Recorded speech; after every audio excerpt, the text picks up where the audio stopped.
అందరికీ నమస్కారం. నా పేరు Vasavi. Welcome to puja room.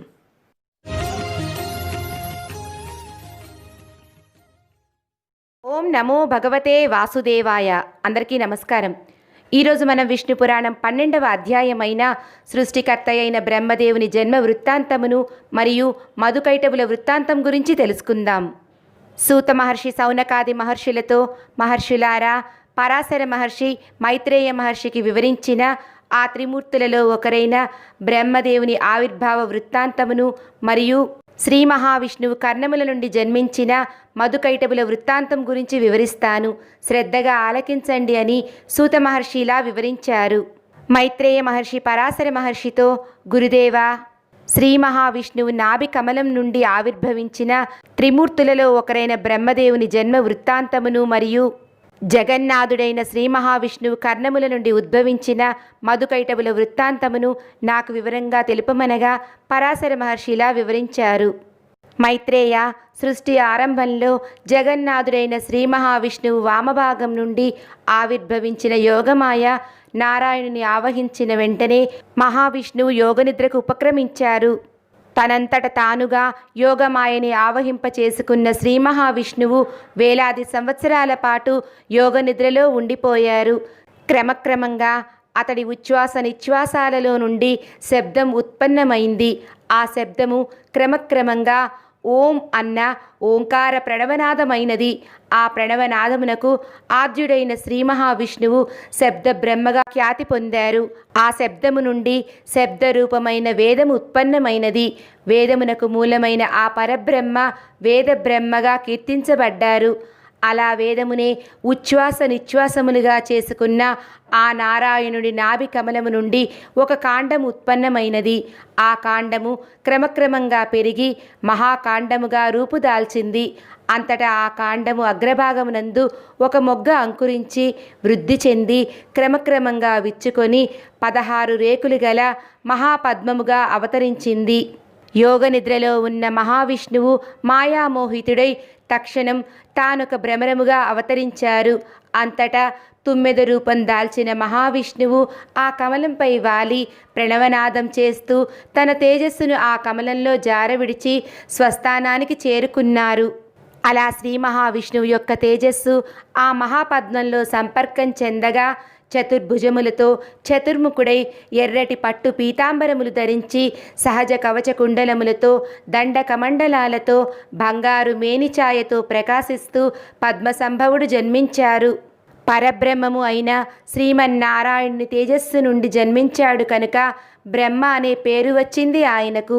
4 ముఖాలతో జన్మించాడు కనుక చతుర్ముఖ బ్రహ్మ అనే మరొక పేరు ఆయనకు సార్థకమైంది.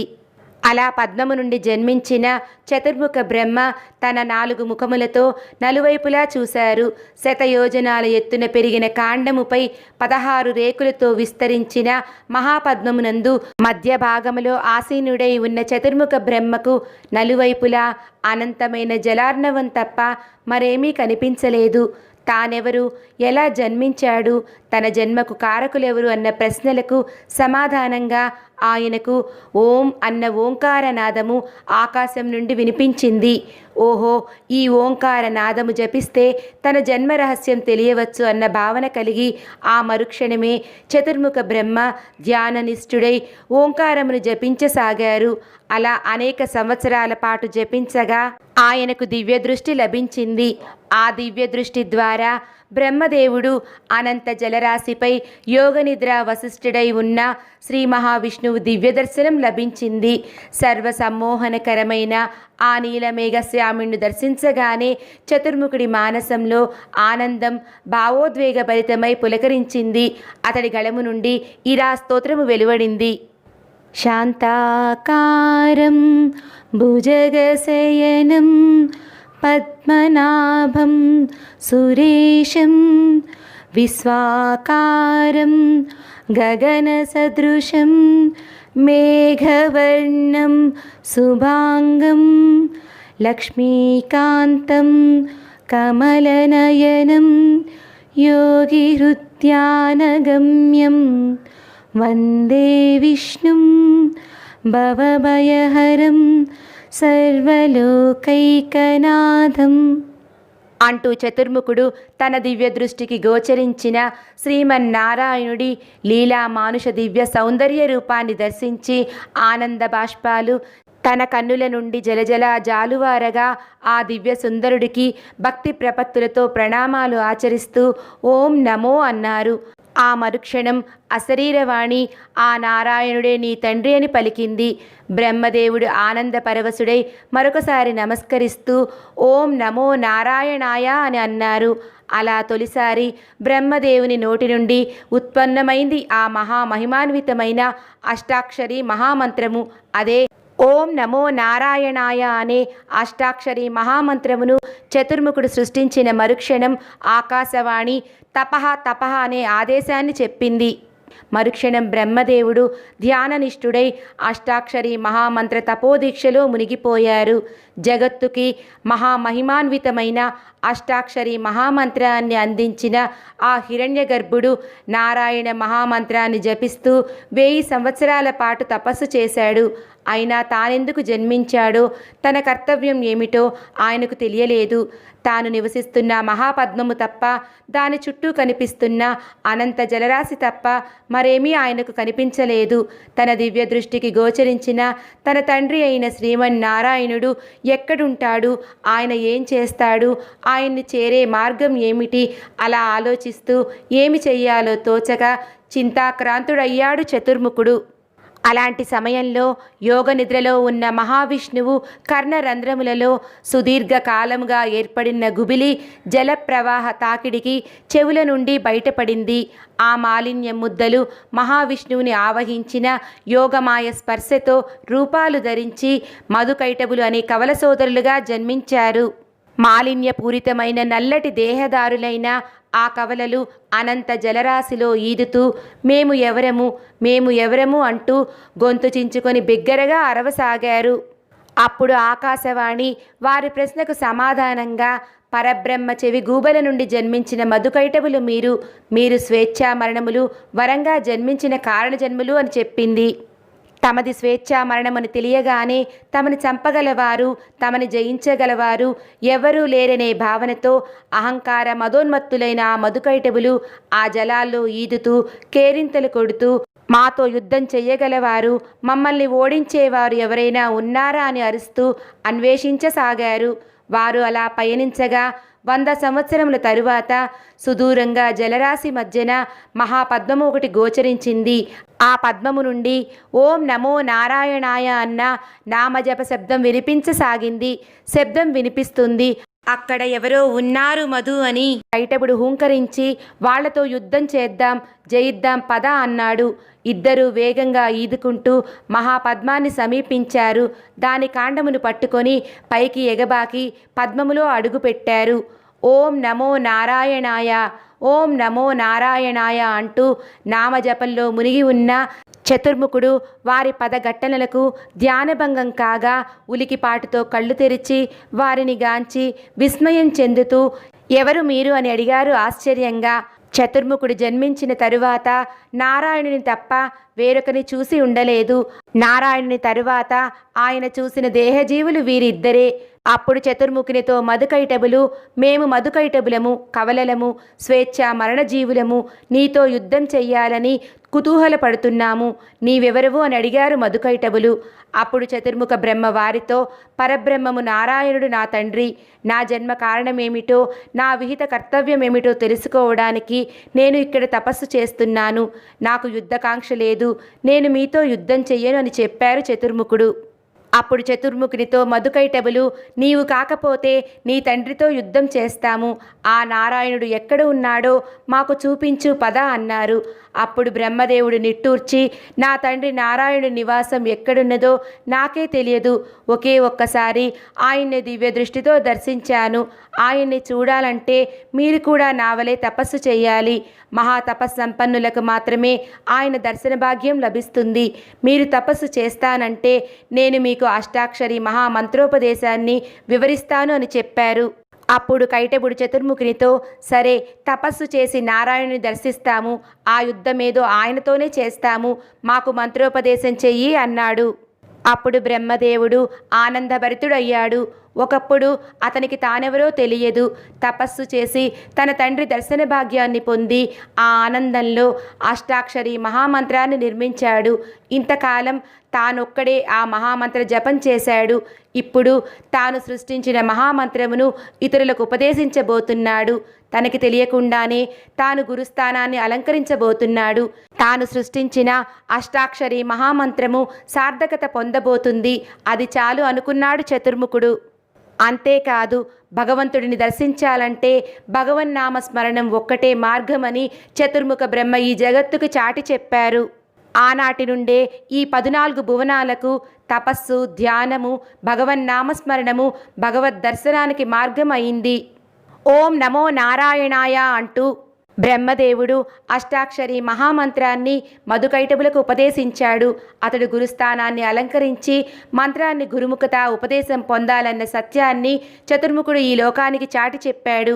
అలా బ్రహ్మదేవుడి ద్వారా మంత్రోపదేశం పొందిన మధుకైటబులు శ్రద్ధాశక్తులతో దీక్షతో నిరంతరాయంగా అష్టాక్షరి మహామంత్రాన్ని జపిస్తున్నారు. ఆ మహిమాన్విత దివ్య మంత్రజపం వల్ల చరితార్థులం అవుతున్నామని ఆ సమయాన వాళ్లకు తెలియదు. ఆ మహార్ణవంలో మాధవుడు ఎక్కడున్నాడో ఆ మంత్రజపం వల్ల వారికి తెలిసిపోయింది. వెంటనే తపస్సును విరమించి ఆ జలార్ణవంలో వేగంగా పయనించి శ్రీమన్నారాయణ చేరుకున్నారు. మధుకైటబులు జగన్నాథుడితో, మేము యుద్ధకాంక్షతో నీ వద్దకు వచ్చాము, మాతో యుద్ధం చేస్తావా, చేయకుండానే మా చేతిలో నీ ప్రాణాలు కోల్పోతావా అని అడిగారు. అప్పుడు నారాయణుడు చిరునవ్వు నవ్వి యుద్ధమే చేస్తాను అన్నారు. ఆ మరుక్షణమే వాళ్ల మధ్య భయంకరమైన యుద్ధం ప్రారంభమైంది. ఆ మహార్ణవంలో 5000 సంవత్సరాల పాటు ఆ మహాయుద్ధం కొనసాగింది. గెలుపు ఓటములు తేలలేదు. ముగ్గురు అలసిపోయారు. మధుకైటబులు అష్టాక్షరి మహామంత్ర జపం వలన అజేయులయ్యారని, వాళ్ళని ముక్తితో తుడిముట్టించాలని గ్రహించాడు నారాయణుడు. వాళ్ల సమరోత్సాహాన్ని పొగడ్తలతో ముంచెత్తుతూ, మీ వంటి మహావీరులను ఇంతకు ముందు నేను చూడలేదు. వరదుడినైన నన్నే నిలువరించిన మీ సాహసం అపూర్వము. మీ శౌర్య సంపదలకు మెచ్చి మీకు ఒక వరం ఇస్తాను. ఏం కావాలో కోరుకోండి అన్నాడు నారాయణుడు. మదమత్తులైన మధుకైటబులు జగన్నాథునితో, మమ్ము జయించలేని నీవు మాకు వరాన్ని ఇస్తావా అంటూ, మహావీరులమైన మేమే నీకు వరం ఇస్తాము, కోరుకో అన్నాడు. అప్పుడు నారాయణుడు వారితో, అయితే ఆడిన మాట తప్పకండి. మీరు ఉభయులు నా చేతిలో మరణించేటట్లు వరాన్ని ఇవ్వండి అన్నారు. మధుకైటబులు ఉలిక్కిపడ్డారు. అహంకార మదంతో తమ చావును తామే కోరి తెచ్చుకున్నట్లు వారికి అర్థమైంది. కైటబుడు చప్పున తేరుకొని, సరే అయితే నీవు కోరిన వరం మేము ఇస్తాము. మేము ఆడిన మాట తప్పము. నీరు లేని చోట మమ్మల్ని సంహరిస్తే నీ చేతుల్లో మరణిస్తాము అని చెప్పాడు తెలివిగా. అప్పుడు శ్రీ మహావిష్ణువు ఆ ఆది పరాశక్తిని మనస్సులోనే స్మరించి, ఓ దుర్గా, దుర్బుద్ధులైన ఈ ఇద్దరిని సంహరించే మాయాశక్తిని నాకు ప్రసాదించు అని వేడుకున్నారు. వెంటనే ఆ ఆది పరాశక్తి శ్రీ మహావిష్ణువుకు అనేక మాయాశక్తులను ప్రసాదించింది. ఆ మరుక్షణం శ్రీ మహావిష్ణువు ఆ మాయాశక్తిని ప్రదర్శిస్తూ తన ఊరువులను సుదీర్ఘంగా పెంచనారంభించాడు. మధుకైటబులు విభ్రాంతులై చూస్తుండగానే శ్రీ మహావిష్ణువు యొక్క తొడలు సుదీర్ఘంగా పెరిగి పెరిగి ఆ మహార్ణవాన్ని పూర్తిగా ఆక్రమించాయి. ఒక్క నీటి చుక్క కూడా కనిపించకుండా మహార్ణవం మరుగున పడిపోయింది. తమకి మరణం ఆసన్నమైందని, నారాయణుడి చేతిలో తమకు చావు తప్పదని మధుకైటబులకు అర్థమైంది. అంతలో శ్రీ మహావిష్ణువు చక్రాయుధాన్ని ధరించి, ఓ మధుకైటబులారా, మీరిచ్చిన వరం ప్రకారం మీరు కోరుకున్నట్లే ఒక్క నీటి బిందువు కూడా లేని నా ఊరువులపై మిమ్మల్ని నా చక్రాయుధ ప్రయోగంతో సంహరించబోతున్నాను అని పలికారు. అప్పుడు మధుకైటబులు భక్తితో చేతులు జోడించి, ఓ దేవాదిదేవా, కారణజన్ములమైన మమ్మల్ని నీవు ఎందుకు సృష్టించావో తెలియదు, కానీ మా పూర్వజన్మ సుకృతం చేత మహామహిమాన్వితమైన అష్టాక్షరి మహామంత్రాన్ని జపించి సుకృతులమయ్యాము. నీవు కూడా మాకు ఇస్తానన్న వరాన్ని ఇప్పుడు అడుగుతున్నాము. మమ్మల్ని చరితార్థుల్ని చెయ్యని ప్రార్థించారు. సరే అని శ్రీ మహావిష్ణువు తన చక్రాయుధాన్ని ప్రయోగించారు. ఆ మరుక్షణం మధుకైటబుల శిరస్సులు తెగి రాలిపడ్డాయి. వారి కంఠములలో నుంచి రక్తం ప్రవాహంలా ప్రవహించింది. కొంతసేపటి తరువాత ఆ రక్త ప్రవాహానికి బదులు ఆ ఖండిత శిరస్సుల్లో నుండి నల్లటి పదార్థం పొంగి పొర్లసాగింది. ఆ ప్రవాహం రాకడని గమనించిన శ్రీ మహావిష్ణువు తన తొడలను యథాపూర్వస్థితికి ఉపసంహరించారు. అంతటా ఆ నల్లటి పదార్థం మహాజలార్ణవంలోకి ప్రవేశించి బ్రహ్మాండం వలె బంతి ఆకృతిలో రూపొందసాగింది. శ్రీమన్నారాయణుడి వక్షస్థల నివాసిని అయిన శ్రీ మహాలక్ష్మి విస్మయంగా ఆ గోళాన్ని చూస్తూ, ప్రభు ఏమిటి ఇది అని అడిగింది. అప్పుడు జగన్నాథుడు శ్రీ మహాలక్ష్మితో, దేవి, ఇది మధుకైటవుల మేధ. నారాయణ నామస్మరంతో పవిత్రమైన ఆ మేధయే మేదినిగా అవతరించనుంది. 14 లోకాల్లో తలమానికమైన భూలోకంగా, నవగ్రహాలను తన చుట్టూ తిప్పుకునే భూగ్రహంగా, త్రిలోకాలకు పుణ్యభూమిగా అవతరించనున్నది. ఆ మేదినియే నా జగన్నాటకానికి కాబోయే రంగస్థలి అని పలికాడు శ్రీ మహావిష్ణువు. అప్పుడు శ్రీ మహాలక్ష్మి, ఒక మట్టి ముద్దకు ఇంత అఖండ గౌరవమా అని ఆశ్చర్యంతో ప్రశ్నించింది. నారాయణుడు మందహాసం చేసి, దేవి, అది మామూలు మట్టి ముద్ద కాదు. మహామాయయే మేదినిగా ప్రకృతిగా అవతరించి సృష్టికి క్షేత్రము కానున్నది. అష్టాక్షరి మహామంత్ర ఫలానికి ప్రత్యక్ష తార్కాణంగా బాసిల్లనున్నది. నిజానికి ఇదంతా మాయ. ఈ మాయ ప్రభావం చేతనే మహాశూన్యంలో అండపిండ బ్రహ్మాండాలు, లోకాలు, లోకేశులు, జీవరాశులు అన్నీ ఆవిర్భవిస్తాయి, ఆటలాడిస్తాయి. చివరకు అన్నీ మిథ్య అని తెలుసుకున్నప్పుడు, ఏదీ లేదు అని గ్రహించినప్పుడు, నిత్య సత్యమైన శాశ్వతమైన నా స్వరూపమే నిరాకారంగా నిలుస్తుంది. ఈ యథార్థాన్ని గుర్తించిన జీవులు చివరికి నన్నే చేరుకొని నాలోనే లీనమైపోవటమే మోక్షము అని అంటారు. నా లీలా వినోదార్థమే నా చేత కల్పించబడే మాయా ప్రపంచం నా చేతుల్లో పావులుగా మారి నాతోనే ఆటలాడి చివరికి మోక్షాన్ని పొంది నాలో నుంచి ఉత్పన్నమైన జీవరాశులన్నీ నాలోనే చివరికి లయమైపోతాయి. ఇదే జగన్నాటకమని జగన్నాథుడు శ్రీ మహాలక్ష్మికి వివరించారని పరాశర మహర్షి మైత్రేయ మహర్షికి వివరించినది సూత మహర్షి సౌనకాది మహర్షులకు వివరించారు. విష్ణు పురాణం 12వ అధ్యాయం సమాప్తం.